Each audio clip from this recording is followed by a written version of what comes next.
Periksa boleh. Alright. Okay, alright. So just a quick recap on what we have been dealing so far. To minimize this.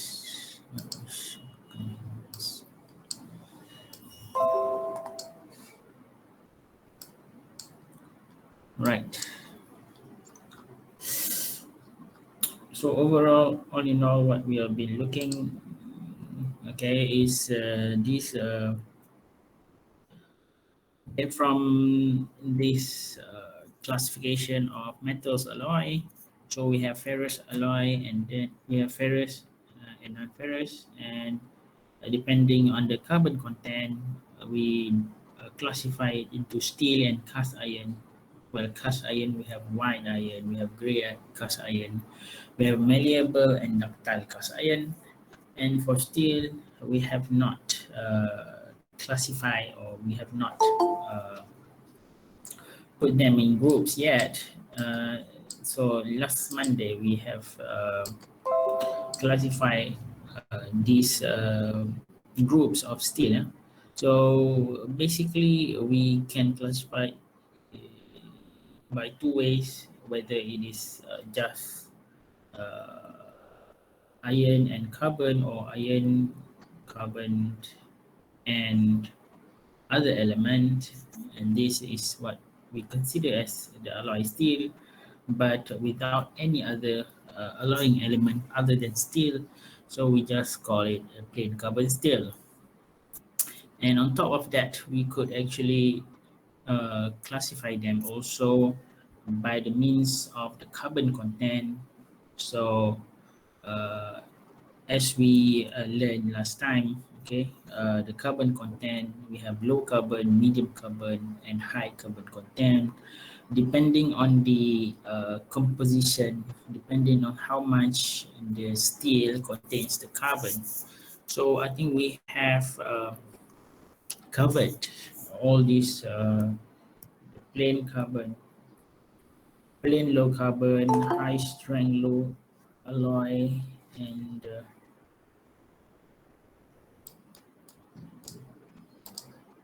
high strength low alloy, and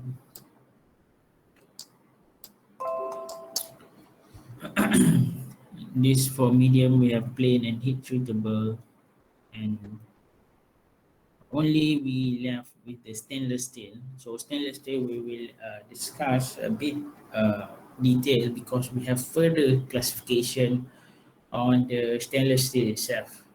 Okay, so but I think we have not finished yet our lecture on this one. So okay, we have not yet look at this effect of alloying elements on steel. So well, basically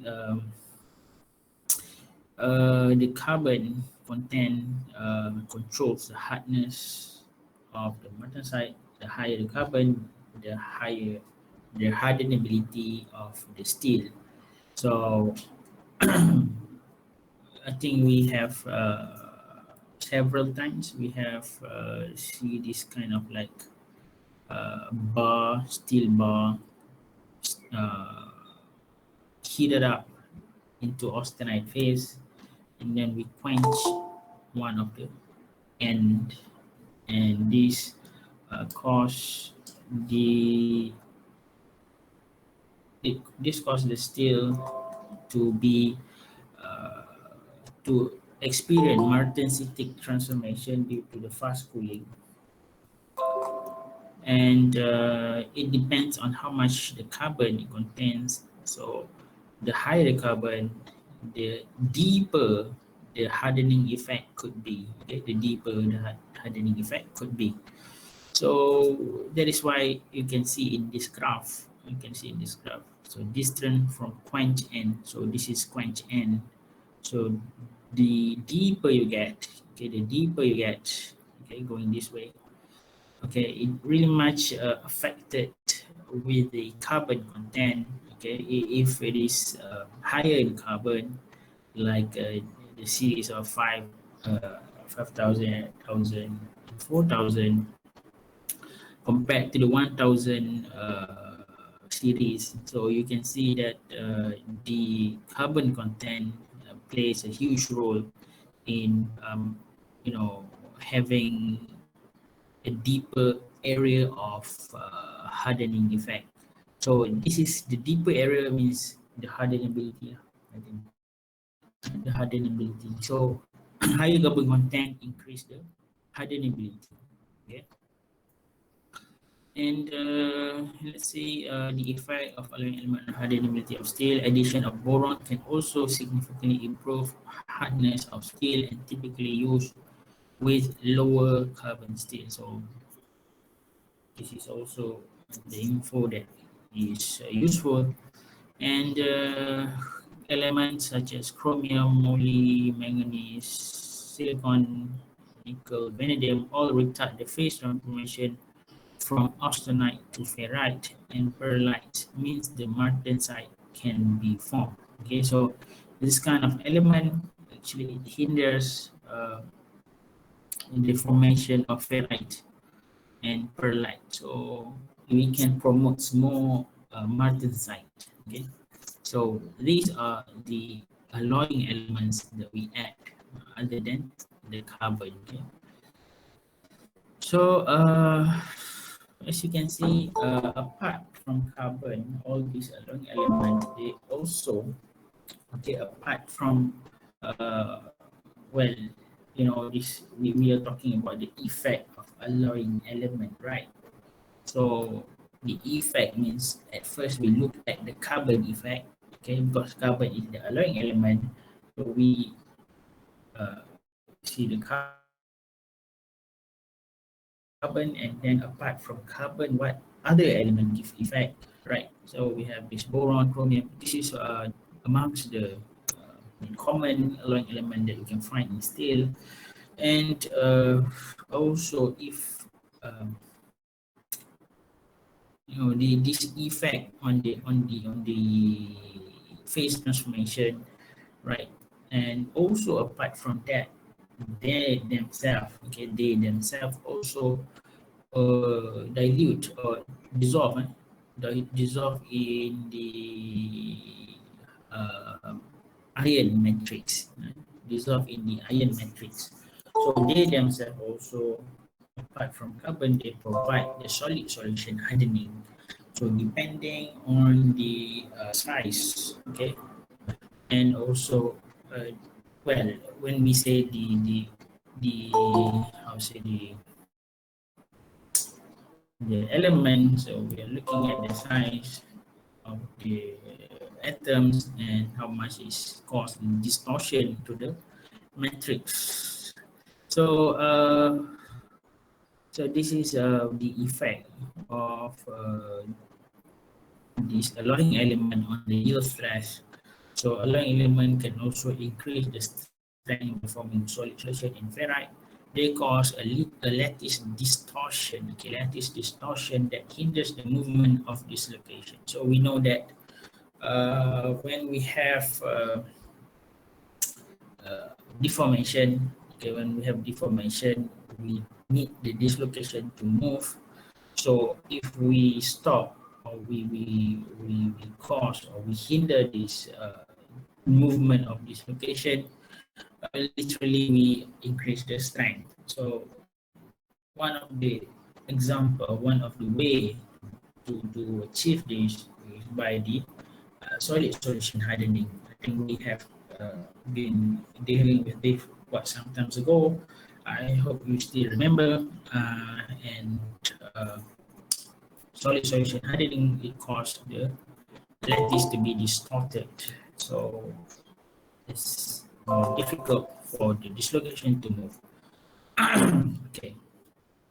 And chromium, you can say that chromium is one of the most important alloying element, the most important alloying element, chromium, because of this mechanism of chromium. Okay, the chromium actually it allow, or when it is exposed, or one of the problem with steel or iron based alloy is that iron itself, it could be reactive, and it could be oxidized easily when exposed to the atmosphere, and eventually it caused the material to get oxidized or rusted, or more scientifically we say it's corroded. Okay, so exposed to corrosion.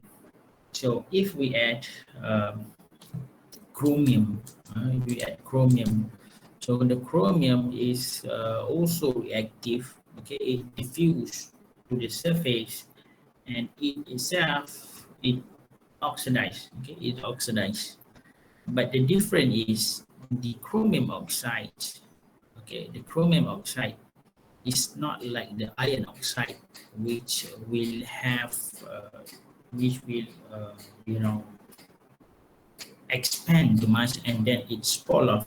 Okay, it's like how to how to describe it. If the layer of oxide, the chromium oxide layer is stable, okay, the layer is stable.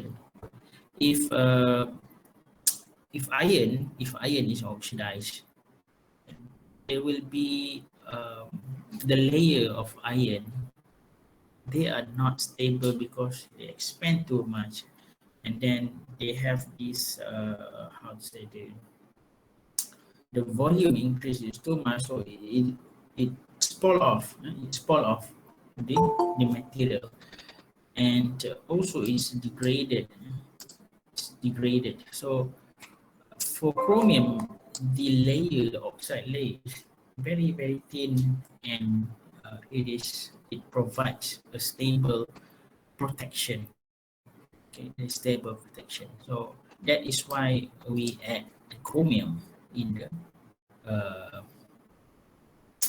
in the iron-based alloy. Okay. Okay. And oh, this one you need to see. Need to be expanded. This one. All right. Okay, so the effect of alloying element on the tectonic point. Alloying element can also act as Austenite stabilizer. They lower the tectonic temperature and widen the temperature range over austenite, over which austenite is stable. So, okay, so for example, we have this alloying element added to the steel, right? So we know that steel, one of the important aspect is the eutectoid temperature. So it is the temperature where the austenite phase change into the ferrite, and depending on the carbon content, it might remain as ferrite or pearlite, or becomes pearlite, and so on, right? So different alloying element give different effect. For example, these two, manganese and nickel, they are austenite stabilizer. Okay. So what is meant by austenite stabilizer? They stabilize the austenite even at lower temperature, lower than the original eutectoid temperature. Also, it could be austenite. So here also could be austenite, even if it is lower than 727, because they stabilize the austenite. Okay. Likewise, nickel also they stabilize the austenite. So it reduces the eutectoid temperature. And right. So this is how it looks like. You have, for example, you have small amount of manganese, you can see that this is eutectoid temperature. So this is eutectoid point, eutectoid point. So you can see that it's lowered and lowered and lowered and lowered, right? And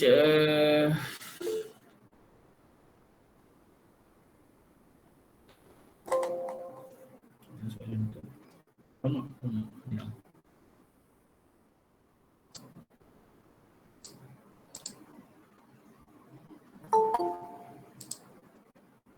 Look at this question.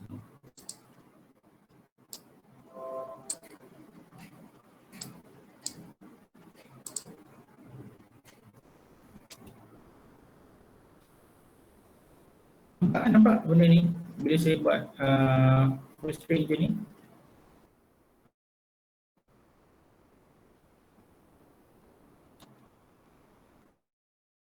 Nampak? Tak nampak sir. Tak nampak. Oh. Aduh, macam mana ni? Tadi tak nampak, yang ni punya saya cerita tak nampak juga.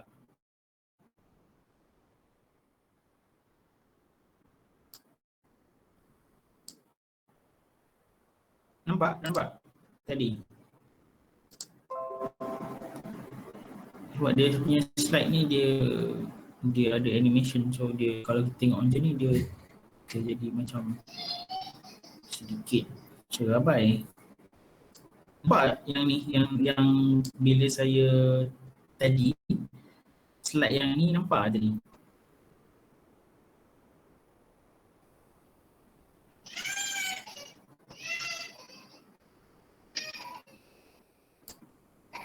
Hello. Nampak static je, tak nampak animation.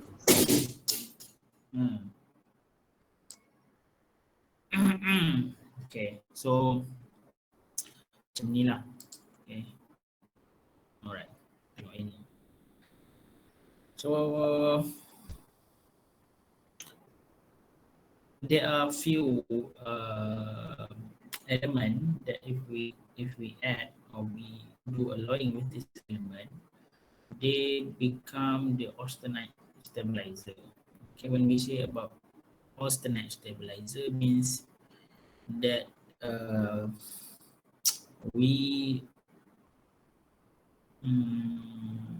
you have this, we know that the eutectoid temperature is the temperature where the austenite change to ferrite and cementite, right? So by saying that is an austenite stabilizer means it should have transformed into ferrite at this temperature, but with the presence of manganese or nickel, okay, even at lower temperature, it remains as austenite. So that is what meant by austenite stabilizer. Okay. And apart from this, so we have what we call as the ferrite former. Ferrite former, on the other hand, is the opposite side. Okay, this alloying element, they will enhance or they will try to make it the formation of ferrite to be easier. So what happened is that even at higher temperature, not yet, we have not reached this eutectoid temperature yet, but with the presence of this alloying element, they cause the transformation to occur at higher temperature. Okay, so they are the ferrite former, right? So they raise the temperature of eutectoid. Okay, faham tak? Do you get what I'm trying to share here?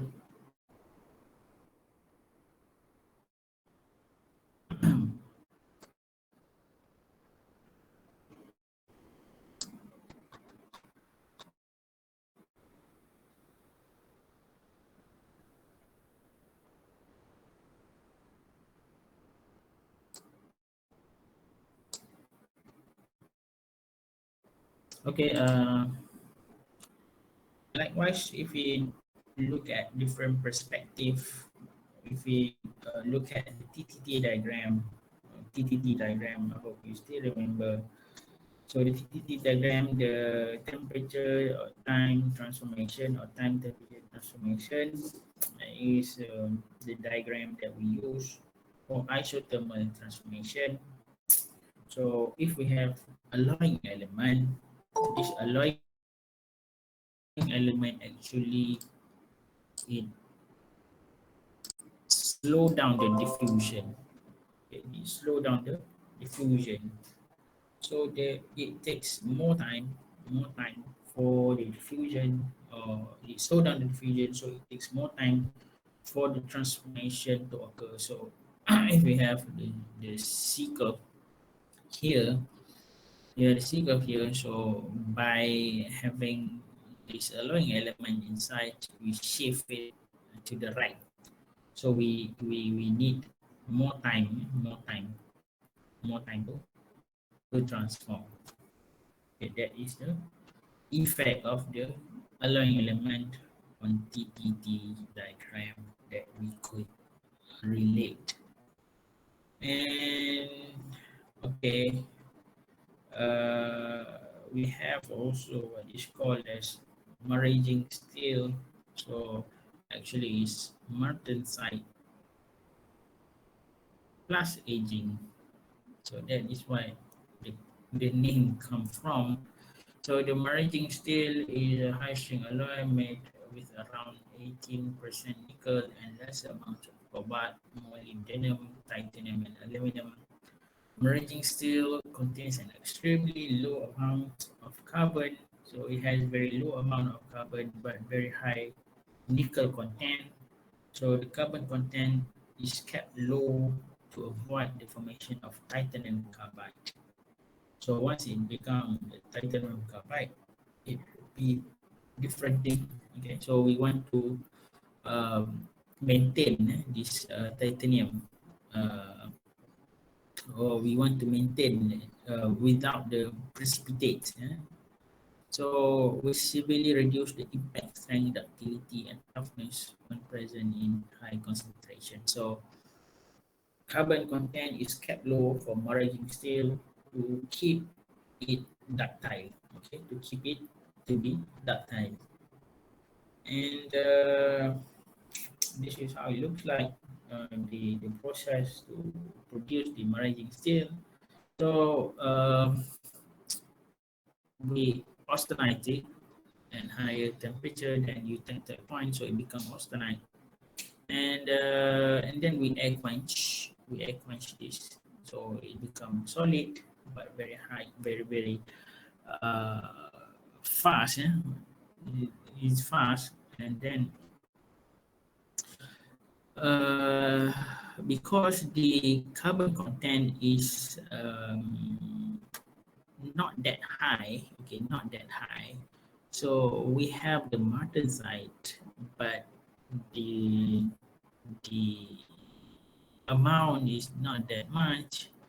So it still, if we compare with the normal martensite, okay, it is a bit soft, okay, and then we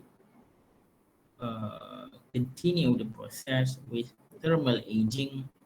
Thermal aging means that we expose it at high temperature for a long time. Okay. So after hours of exposure to the high temperature, so we can find this kind of hard precipitation. Okay, nickel. We have a lot of nickel precipitation because we have 18% of nickel inside. So all this, having this martensite as well as this precipitate, it will strengthen the materials. Okay, and because also we have a low carbon, so it still have that ductility sustained. So this okay, so this yeah, like I mentioned, the precipitate is strengthen the material by restricting the movement of its location. So this kind of steel is used in aircraft with application in nuclear landing gear, helicopter, and undercarriages, flat tire rocket motor cases, and etc. etc. So one of the yeah, use of this one also, you can, if you're familiar with these sports, fencer, so they are using the marine steel because it is high strength, but at the same time it's very flexible and have the toughness, high toughness. So in summary, plain carbon steel, in addition to carbon, they contain a little only residual concentration of other elements. So basically, plain carbon steel is only iron and carbon. So there might be some impurities, but they are very, very, very insignificant. And the carbon content of steel is increased to above 0.3%. They can be heat treated. So this is related to the lesson last Monday. So I think if you still remember, we have low carbon steel, medium carbon steel, high carbon steel. So low carbon steel, it could not be heat treated because the carbon is so little, it could not transform to martensite, as well as not be able to form any uh, precipitate because it is only plain. Okay, and so above 0.3, okay, it could be heat treated. Okay, and alloys such as nickel, chromium, moly can be added to plain to enhance the plain carbon steel to enhance the properties. And finally, marine steel is a special kind of low carbon steel, high concentration of alloying element, mostly the nickel, with high strength and excellent ductility. So that is all about the alloying element effect on this steel. Yeah? So moving on, we are going to look at this stainless steel. Okay, we are going to look at this stainless steel. So before that, let's have 5 minute breaks. Okay. So be back in 7 minutes lah. 2:40 we start again. Okay. Ke tengah-tengah hari ni dah dah sampai kat Kayangan lah. Betul sir, Kayangan sir. Oh, ya betul. Tak boleh turun lagi ni. Oh, tak turun lagi. Ini macam mana ni? Tak apa, rehat dulu. Rehat dulu. Okay. 2.40 kita jumpa lagi. Sementara tu duduk dulu kejap kat Kayangan. Sekejap lagi turun.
Okay.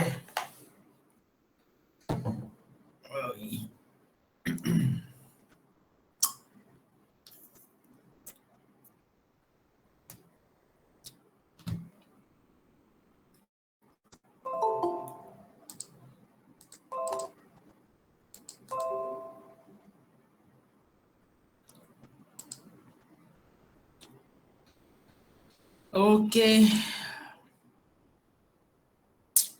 Boleh, bangun.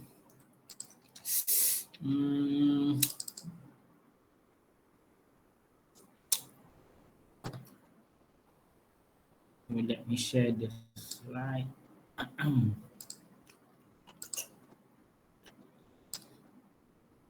Video.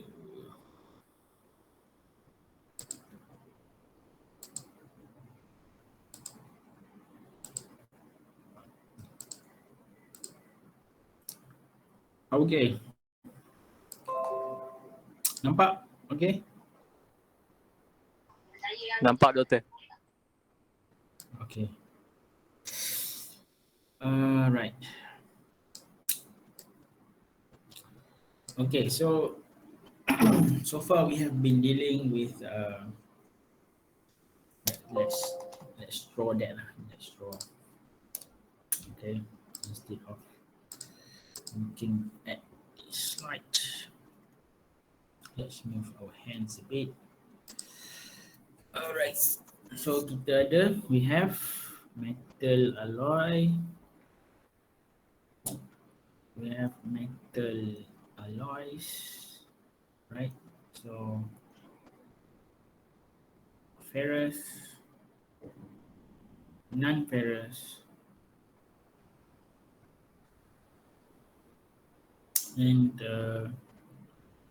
ferrous we have, depending on the carbon content, 2%. Below we have steel. Here we have 2 to 4. What do we have here is apa?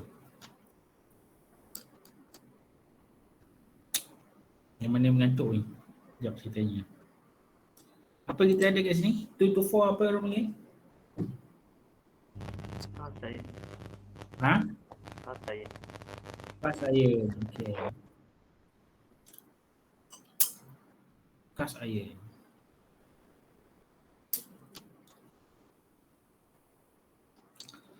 Okay, 2 to 4 cast iron. Then cast iron we have white cast iron, grey cast iron, ductile cast iron, malleable cast iron.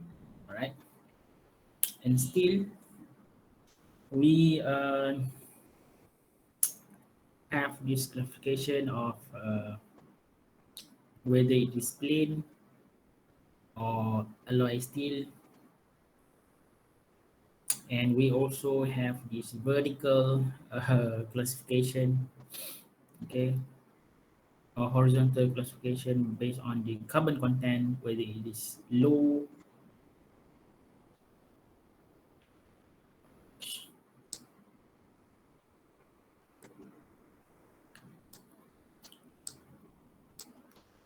let's move that.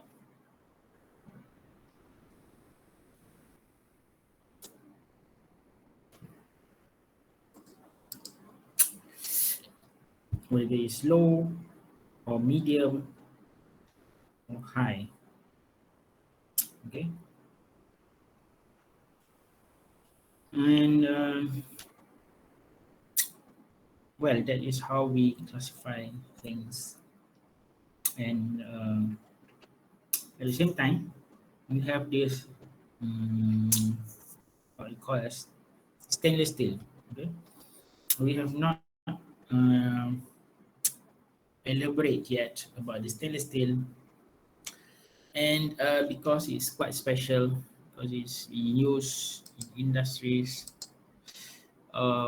with a great amount compared to other alloy. So over time, ferrous metal, due to the nature of iron, will become corrode. Okay, this is what we mentioned just now, resulting in the formation of iron oxide known as rust. Okay, rust. Okay, this is the example. So corrosion such as rust weaken and degrades metal on a molecular level and compromises the structural integrity of the alloy. So you can see it is weakened, it's easy to be broken, so on. So we don't want this rust. We don't want this rust. So that is why we have this what we call as stainless steel. Stainless steel. Right? So basically, stainless steel is very hard to be corroded due to the amount of the chromium. So as we mentioned just now,